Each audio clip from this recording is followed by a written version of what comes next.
So you really think the Miami Dolphins are in play for Antrell Rolle? They are big players, I think. I think they're going to nab both Arizona guys, actually. I think they're going to get Dansby and Antrell Rolle to shore up that defense. Stephen Ross has big, deep pockets, and in an uncapped year, they're not afraid to make moves. Nice. I like that. Again, we're speaking with Mike Bann of Draftace.com. I had another question. We were talking about quarterbacks. They're the Washington Redskins sitting there at number 4. They got a new coach, and we talk often on this show about how new coaches like to attach themselves to their guy at the quarterback position, their leader. What do you see the Washington Redskins doing at number 4?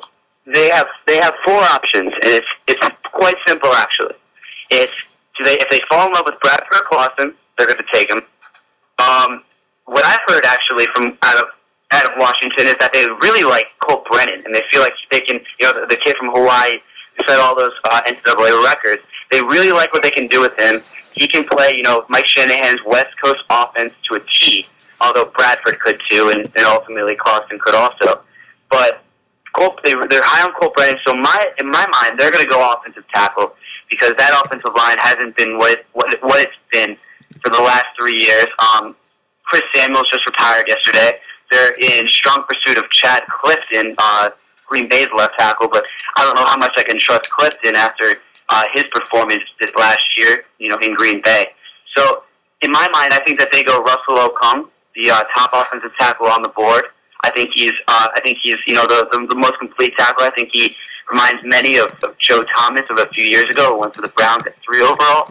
I think he's the number 1 guy on everyone's board right now, and I think he certainly deserves the number 4 overall pick. That is Mike Bann of Draftace.com. Maybe a little young there, but again, he had the number 1 rated mock draft in the country last year over all the experts out there. So this is our guy right here that's going to give us the inside information. And as we get closer to the draft, Mike, I want you definitely to check in with us, keep us abreast of anything. You get any type of inside information, we want to hear from it. One final question for you. When it comes to the Miami Dolphins, their entire draft, you see more defensive players being selected or offensive players being selected?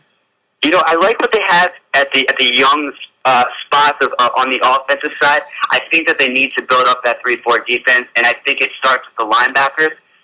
To be honest, I don't see the starting caliber, franchise linebacker at all 4 positions. I like what they have with Cam Wake. I think he's a great situational pass rusher. I just don't see him as a 3-down linebacker. You have Channing Crowder, who hasn't fully lived up to his potential. And then, you cut Jason Taylor. You let Jason Taylor and Joey Porter walk, and then who else do you have in that core? So, my guess is that they're gonna go linebackers.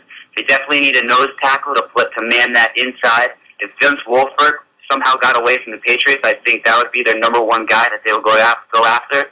Obviously, Jamal Williams is there too. But then they can also look in the draft and look at even make a reach for Dan Williams, a nose tackle from Tennessee. He's a guy that has the body. He's a 6'4", 325-pound rock who can push pockets. He's the guy that saw Monty Kiffin's defense, and so I think that they're going to go defense with their first round pick, and then throughout the draft they're going to look to build obviously depth along the offensive line because that was a major problem last year when injuries plagued them. I think that they're going to go with another wide receiver, a middle round wide receiver. Marcellus is known for looking for those. He hit on Miles Austin in Dallas, so there's no reason why he can't do it. I think that they're going to look for a safety. Obviously, Jeremiah Bellinger, Bill Wilson, we're a little less than adequate last year, but I like what they had. You're being nice. Exactly. Although Sean Smith, I'd love to see him at free safety. He's a piece at 6'2". I think he's one of the biggest cornerbacks in the league. You got it. Hey, Mike, you did an excellent job. I like the insight. I like where you're going. You got a future in doing this, and we definitely want to utilize all of your talents as we lead up to the draft and even possibly on draft day. So let everybody know how they can find your work.